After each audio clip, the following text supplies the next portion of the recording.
ലൈംഗിക ബന്ധത്തിൽ ഏർപ്പെടുമ്പോൾ കൂടുതൽ സമയം കിട്ടുവാൻ എന്താണ് മാർഗം? ഒട്ടനവധി ചെറുപ്പക്കാരും പ്രായമായവരും ചോദിക്കുന്ന ഒരു ചോദ്യമാണിത്. അതായത് തനിക്കുള്ളതിനേക്കാൾ അല്പം കൂടി സമയം കിട്ടുവാൻ എന്തെങ്കിലും മാർഗങ്ങളുണ്ടോ? തീർച്ചയായിട്ടും ഗുളികകളുണ്ട്, അതിനെക്കുറിച്ചല്ല ഞാനിവിടെ വിശദീകരിക്കുവാൻ പോകുന്നത്. അല്ലാതെ തന്നെ നമുക്ക് അല്പം സമയം കൂടുതൽ ലഭിക്കുവാൻ വേണ്ടി എന്തെല്ലാം മാർഗങ്ങളാണുള്ളത് അതിലേക്ക് നമുക്കൊന്ന് ചിന്തിക്കാം. അതായത് പ്രകൃതിദത്തമായി പറയുകയാണെങ്കിൽ ജന്തുക്കളിൽ വളരെ സമയം കുറവാണ്. അതായത് കോഴിയും ആടും പശുവും ഒക്കെ ബന്ധപ്പെടുമ്പോൾ വളരെ പെട്ടെന്ന് തന്നെ അവരുടെ ലൈംഗിക ബന്ധം പൂർത്തീകരിക്കുന്നതായി കാണാം, കുറഞ്ഞ സമയം കൊണ്ട് തന്നെ. എന്നാൽ മനുഷ്യനിലേക്ക് എത്തുമ്പോൾ ഇതിന് വളരെ കൂടുതൽ സമയം വേണ്ടി വരുന്നു. അതായത് രണ്ടുപേർക്കും ഇത് ആനന്ദകരമാകണമെന്നുണ്ടെങ്കിൽ സമയം ഒരു അത്യാവശ്യ ഘടകമാണ്. അതായത് റീപ്രൊഡക്ഷൻ മാത്രമല്ലോ മനുഷ്യൻ്റെ ലൈംഗിക ബന്ധത്തിൻ്റെ ഉദ്ദേശം. മറ്റ് ജന്തുക്കളെ സംബന്ധിച്ചിടത്തോളം റീപ്രൊഡക്ഷൻ മാത്രമാണെന്ന് തോന്നുന്നു, അതുകൊണ്ടായിരിക്കാം അങ്ങനെ. ഏതായാലും ഒരു എവല്യൂഷൻ്റെ അല്ലെങ്കിൽ ഒരു പരിണാമത്തിൻ്റെ ഒരു ബാക്കി പത്രമാണ് മനുഷ്യൻ്റെ ലൈംഗിക ബന്ധത്തിലുള്ള സമയ കൂടുതൽ. നമുക്ക് ഈ സമയം കൂട്ടിക്കിട്ടുന്നതിന് വേണ്ടി കുറച്ച് മാർഗങ്ങളുണ്ട്. അതിലേറ്റവും ആദ്യത്തെ മാർഗം ഞാൻ പറഞ്ഞുതരാം. ലൈംഗികമായിട്ട് ബന്ധപ്പെടുന്നതിന് മുമ്പ് സ്വയംഭോഗം ചെയ്യുക. സ്വയംഭോഗം ചെയ്യുകയാണെങ്കിൽ ആ സ്വയംഭോഗം ചെയ്യുന്നതോടുകൂടി നമ്മൾ അമൂർധന്യ അവസ്ഥയിലേക്ക് എത്തുമ്പോൾ, അതായത് ശുക്ലം പുറത്തേക്ക് വരുമെന്ന് തോന്നുന്ന അവസ്ഥയിൽ ആ സ്വയംഭോഗം നിർത്തിവെക്കുക, എല്ലാ സ്റ്റിമുലേഷനും നിർത്തിവെക്കുക, അല്പം കഴിഞ്ഞിട്ട് വീണ്ടും ആരംഭിക്കുക.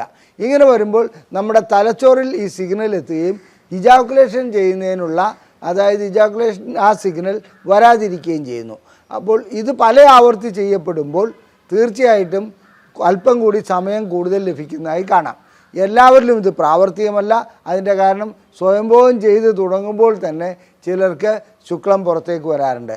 അതുപോലെ തന്നെ അതിനെത്തുന്ന ആ ഒരു അവസ്ഥയിലേക്ക് എത്തുന്നതിന് മുമ്പ് തന്നെ ചിലർക്ക് ശുക്ലം പുറത്തേക്ക് പോകാറുണ്ട്. അങ്ങനെയുള്ള വ്യക്തികളെ സംബന്ധിച്ചിടത്തോളം ഈ മെത്തേഡ് ആവിഷ്കരിക്കുവാൻ കഴിയില്ല, അവരിതിൽ പരാജയപ്പെടുകയുള്ളൂ. ഇനി സമയം കൂടുതൽ കിട്ടുന്നതിന് മറ്റൊരു മാർഗം പറഞ്ഞു തരാം. അതായത് ലൈംഗികമായി ബന്ധപ്പെടുന്നതിന് മുമ്പ്, ഇണയുമായി ബന്ധപ്പെടുന്നതിന് മുമ്പ് ഒന്ന് സ്വയംഭോഗം ചെയ്യുക, അത് പൂർത്തീകരിക്കുക. അങ്ങനെ വരുമ്പോൾ രണ്ടാമത് ലൈംഗികമായി ബന്ധപ്പെടുമ്പോൾ സമയം കൂടുതലായി കിട്ടുന്നതായി കാണാം. ഇത് പലരും പ്രാവർത്തികമായി അനുവർത്തിച്ചു വരുന്ന ഒരു സമ്പ്രദായമാണ്. അതായത് ആദ്യം ഒന്ന് ലൈംഗികമായി ബന്ധപ്പെടുക, അതിനുശേഷം രണ്ടാമത് ബന്ധപ്പെടുമ്പോൾ സമയം കൂടുതലായി കിട്ടുന്നുവെന്ന് പലരും പറയാറുണ്ട്. ഇനി ഇതിൻ്റെ ബുദ്ധിമുട്ട് എന്താണെന്ന് വെച്ചാൽ ചില പുരുഷനെ സംബന്ധിച്ചിടത്തോളം ലോങ് റിഫ്രാക്ടറി പീരീഡ് ഉണ്ടാകാറുണ്ട്. അതായത് ഒരിക്കൽ ബന്ധപ്പെട്ട് കഴിഞ്ഞാൽ പിന്നെ 1 മണിക്കൂറിന് ശേഷമോ അല്ലെങ്കിൽ 2 മണിക്കൂർ കഴിഞ്ഞിട്ടൊക്കെ ലിംഗം ഉയർന്നു വരുന്ന അവസ്ഥ ഉണ്ടാകുകയുള്ളൂ. അത്തരം വ്യക്തികളിൽ ഇത് പ്രായോഗികമല്ല. ഇനി സമയം കൂടുതൽ കിട്ടുവാൻ മറ്റ് മാർഗങ്ങളുണ്ട്. അതായത് പുരുഷൻ ആക്റ്റീവ് ആകാതിരിക്കുക. വുമൺ ഓൺ ടോപ്പ് പൊസിഷൻ അല്ലെങ്കിൽ കൗഗേൾ പൊസിഷൻ എന്നൊക്കെ പറയുന്നത് അത്തരമൊരു പൊസിഷനിൽ സ്ത്രീ ആയിരിക്കും മുഖ്യമായ പങ്ക് വഹിക്കുന്നത്. അങ്ങനെ സ്ത്രീ പങ്കുവഹിക്കുമ്പോൾ പുരുഷന് കൂടുതൽ സമയം ലഭിക്കുന്നതായി കണ്ടിട്ടുണ്ട്. അത് ചിലരെ സംബന്ധിച്ചിടത്തോളം, ചിലരെന്ന് പറഞ്ഞാൽ ഒട്ടുമിക്കവരെ സംബന്ധിച്ചിടത്തോളം അത് പ്രായോഗികമായി നടന്നു വരാറുണ്ട്. എന്നാലും ശീഘ്രസ്ഖലനമുള്ള വ്യക്തികൾക്ക് ഇത് ചില സന്ദർഭങ്ങളിൽ മാത്രമേ പ്രയോജനപ്പെട്ട് കാണാറുള്ളൂ. ഇനി മറ്റൊരു കാര്യം പറയാം. ഈ സമയക്കുറവ് എന്ന് പറയുന്നത് ചില വ്യക്തികളെ സംബന്ധിച്ചിടത്തോളം തുടക്കത്തിൽ നല്ല രീതിയിൽ സമയമുണ്ടായിരുന്നു, അതിന് ശേഷം അവർക്ക് സമയമില്ലാതെ വരുന്നു. അതിൻ്റെ അർത്ഥം അവർക്ക് ഇറക്ടൈൽ ഡിസ്ഫങ്ഷൻ ആരംഭിച്ചിരിക്കുന്നു എന്നുള്ളതാണ്. അതവർക്ക് മനസ്സിലാക്കാൻ കഴിയില്ല. നല്ല ബലമുണ്ടാവും, പക്ഷെ സമയം മാത്രം കുറഞ്ഞു വരുന്ന ഒരവസ്ഥ. അതിൻ്റെ പിന്നിൽ എന്തെങ്കിലും രോഗങ്ങളുണ്ടാകാം. അത് പ്രമേഹമാകാം, പ്രഷറാകാം, അതുപോലെ തന്നെ സ്ട്രോക്കിൻ്റെ ആരംഭമാകാം, ഈ ഹാർട്ടിൻ്റെ കംപ്ലൈൻ്റ് ആകാം. ഈ രീതിയിലുള്ള എന്തെങ്കിലും അസുഖം അവരറിയാതെ അവരുടെ ഉള്ളിൽ ഉടലെടുത്തിട്ടുണ്ടെങ്കിൽ അതിന് തീർച്ചയായിട്ടും ആ അസുഖങ്ങൾക്ക് ചികിത്സിക്കുകയാണ് വേണ്ടത്, അതല്ലാതെ മറ്റു മാർഗങ്ങളിലേക്ക് പോവുകയല്ല വേണ്ടത്. അപ്പോൾ ഒരു മെഡിക്കൽ ചെക്കപ്പ് നടത്തി തനിക്ക് എന്തെങ്കിലും അസുഖങ്ങളുണ്ടോ എന്നുള്ളത് പരിശോധിച്ചറിയുക. അതിനുശേഷം, അതായത് രണ്ടാമതായി സമയം കുറയുമ്പോഴാണ് ഞാൻ ഈ പറയുന്നത്, അത്തരം വ്യക്തികൾക്ക് ആ അസുഖങ്ങൾക്ക് ചികിത്സ നൽകുകയാണെങ്കിൽ സമയം കൂട്ടിക്കൊണ്ടുവരുവാൻ കഴിയും. ഇനി മറ്റൊരു മാർഗം പെൽവിക് ഫ്ലോർ എക്സസൈസാണ്. അതായത് നമ്മുടെ ലിംഗത്തിനോടും യോനിയോടും ഒക്കെ അനുബന്ധിച്ചുള്ള ആ പ്രദേശത്താണ് പെൽവിക് ഫ്ലോർ എന്ന് പറയുന്നത്. അവിടെയുള്ള മസിലുകൾക്ക് വ്യായാമം നൽകുക. ആ വ്യായാമം നൽകുന്നത് കീഗൽ എക്സസൈസ് പോലെയുള്ള എക്സസൈസാണ്. അതായത് നമ്മുടെ മലദ്വാരത്തെ പെട്ടെന്ന് ചുരുക്കി പിടിക്കുക, റിലാക്സ് ചെയ്യുക, ആ രീതിയിലുള്ള കീഗൽ എക്സസൈസിനെ കുറിച്ച് പല വീഡിയോകളുമുണ്ട്. അത്തരം ഏതെങ്കിലും വീഡിയോ കണ്ടാൽ അത് നിങ്ങൾക്ക് പ്രായോഗികമായി നടത്താവുന്നതേ ഉള്ളൂ. പെൽവിക് ഫ്ലോർ എക്സസൈസ് വഴിക്ക് സമയം കൂടുതൽ ലഭിക്കുമെന്നുള്ള കാര്യത്തിൽ ഒരു തർക്കവുമില്ല. അതും നിരന്തരമായി ചെയ്യണമെന്ന് മാത്രം. ഒരു തവണ ഒരു എക്സസൈസ് ചെയ്ത് പിറ്റേ ദിവസം പോയി ബന്ധപ്പെട്ടാൽ ലൈംഗികമായിട്ടുള്ള സമയം കൂടുതലൊന്നും കിട്ടുകയില്ല. ലൈംഗികമായിട്ട് സമയം കൂടുതൽ കിട്ടുവാൻ വേണ്ടി ചില ക്രീമുകൾ ഉപയോഗിക്കാറുണ്ട്. അത്തരം ക്രീമുകൾ മാർക്കറ്റിൽ ലഭ്യമാണ്. ആ ക്രീം ഉപയോഗിക്കുകയാണെങ്കിൽ അത് ലിംഗത്തിൻ്റെ അഗ്രഭാഗത്താണ് പരട്ടേണ്ടത്. ലൈംഗികമായി ബന്ധപ്പെടുന്നതിന് 5-10 മിനിറ്റ് മുമ്പ് മാത്രമേ അത് ഉപയോഗിക്കാവുള്ളൂ. അത് കഴുകിക്കളയുന്നതാണ് നല്ലത്. കഴുകിയില്ലെങ്കിൽ കുഴപ്പമുണ്ടായിട്ടല്ല, കഴുകിക്കളയുന്നതാണ് നല്ലത്. മാത്രമല്ല ചില ക്രീമുകൾ തൻ്റെ ഇണയ്ക്ക് അലർജി ഉണ്ടാക്കാറുമുണ്ട്.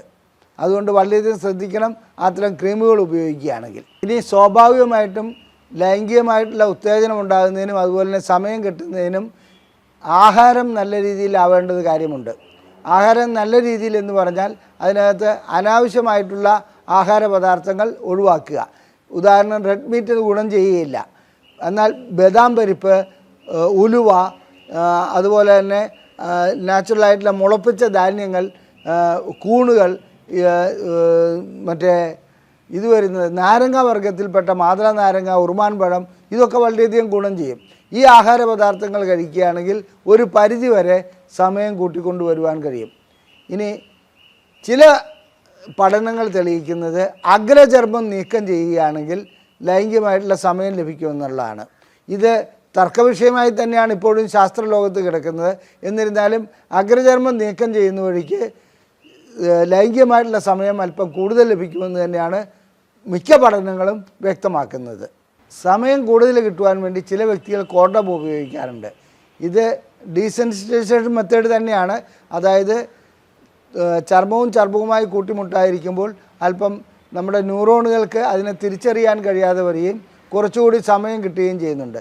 ഇന്ന് മാർക്കറ്റിൽ സമയം കൂടുതൽ കിട്ടുന്നതിന് വേണ്ടി കെമിക്കലുകൾ ഉപയോഗിച്ചിട്ടുള്ള ചില കോണ്ടംസ് അവൈലബിളാണ്. അത്തരം കോണ്ടം ഉപയോഗിക്കുന്നതിലും തെറ്റില്ല, സമയം കൂടുതൽ കിട്ടുന്നതിന് വേണ്ടിയിട്ട്. ചിലരെ സംബന്ധിച്ചിടത്തോളം ഇത്തരം കോണ്ടം അലർജി ഉണ്ടാക്കാറുണ്ട്.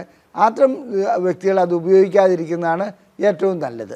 ഇനി ചില മെത്തേഡുകൾ, അതായത് യോനിക്കുള്ളിലേക്ക് ലിംഗം കടത്തി ബന്ധപ്പെട്ടുകൊണ്ടിരിക്കുമ്പോൾ ഒരു നിശ്ചിത സമയം കഴിയുമ്പോൾ ലിംഗം പുറകോട്ട് പിൻവലിക്കുന്നു, അതിനുശേഷം രണ്ടാമത് ബന്ധപ്പെടുന്നു. ഇങ്ങനെ ചെയ്യുകയാണെങ്കിൽ സമയം കൂടുതലായി കിട്ടുന്നതായി കാണാം. എന്നാൽ ഈ മെത്തേഡിൽ സ്ത്രീക്ക് അസ്വസ്ഥത ചിലപ്പോൾ ഉണ്ടാകാറുണ്ട്. ആ മൂർച്ഛന്യ അവസ്ഥയിൽ അത് പുറകോട്ട് വലിക്കുകയാണെങ്കിൽ, അത് നിർത്തുകയാണെങ്കിൽ അവർക്ക് അസ്വസ്ഥത ഉണ്ടാകാറുണ്ട്. എന്നാൽ ഇണകളിൽ ഒരാൾക്ക് അസ്വസ്ഥത ഉണ്ടാകാതെ രണ്ടു കൂട്ടർക്കും സംതൃപ്തി ലഭിക്കുന്ന രീതിയിൽ ഈ രീതിയിൽ സ്റ്റോപ്പ് സ്റ്റാർട്ട് മെത്തേഡ് ഉപയോഗിക്കുന്നത് നല്ലതാണ്. ഇതുപോലെ തന്നെ മറ്റൊരു മെത്തേഡാണ് സ്ക്യൂസ് മെത്തേഡ്. ആ ലിംഗത്തിൻ്റെ അഗ്രഭാഗം പുറത്തോടെടുത്ത് ഒന്ന് അമർത്തുക.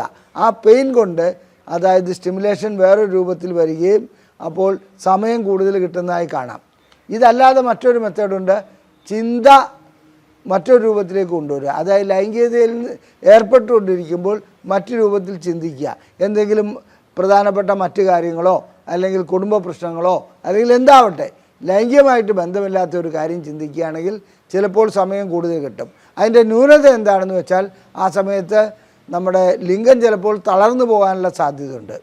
ഇതുപോലുള്ള ഒരു മെത്തേഡ് തന്നെയാണ്, ചിന്ത മാറ്റിയെടുക്കാനുള്ള ഒരു മെത്തേഡാണ് റിവേഴ്സ് കൗണ്ടിങ്. ലൈംഗികമായി ബന്ധപ്പെട്ടുകൊണ്ടിരിക്കുമ്പോൾ 100, 99, 98, 97 അങ്ങനെ താഴോട്ട് എണ്ണുക, റിവേഴ്സ് കൗണ്ടിങ്. ഇങ്ങനെ റിവേഴ്സ് കൗണ്ടിങ് വരുമ്പോൾ ബ്രെയിൻ വേറൊരു രീതിയിൽ വർക്ക് ചെയ്യുകയും സമയം കൂടുതൽ കിട്ടുവാനുള്ള സാധ്യതയുമുണ്ട്.